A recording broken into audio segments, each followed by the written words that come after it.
మూడు రాజధానుల పేరుతో సీఎం జగన్ డ్రామాలు ఆడుతున్నారని సిపిఐ రాష్ట్ర కార్యదర్శి రామకృష్ణ ఆరోపించారు. అమరావతికి అన్ని రాజకీయ పార్టీలు ఆమోదం తెలిపాయని, కానీ జగన్ అధికారంలోకి వచ్చిన తర్వాత మూడు రాజధానులు డ్రామా ఆడారని మండిపడ్డారు. అది చాలదన్నట్లు ఇప్పుడు హైదరాబాద్ రాజధానిగా ఉండాలని అనడం సిగ్గుచేటని అన్నారు.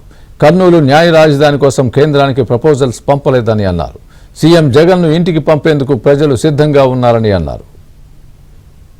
అమరావతి రాజధాని అన్నప్పుడు ఈ రాష్ట్రంలో ఉన్న అన్ని రాజకీయ పార్టీలు కూడా ఆమోదం తెలిపాయి. జగన్మోహన్ రెడ్డి ఆ రోజు ప్రతిపక్ష నేతగా ఉండి ఆమోదం తెలిపాడు. తర్వాత అధికారంలోకి వచ్చిన తర్వాత మూడు రాజధానులు అన్నాడు. పాపం రాయలసీమ ప్రజలకు కూడా ఊరించాడు, న్యాయ రాజధాని పెడతాను కర్నూలులోనే. కనీసం ఈ మహానుభావుడు కర్నూలులో హైకోర్టు పెట్టాలని ప్రపోజల్ కూడా కేంద్ర ప్రభుత్వానికి పంపలే.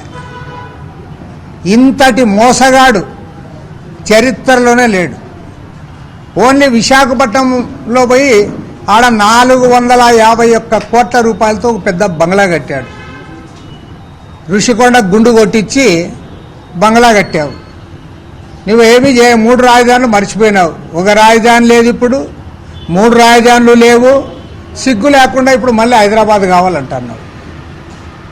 హైదరాబాద్ ఎందుకు ఇస్తారయ్యా? వాళ్ళు ఏమైనా అమాయకులా?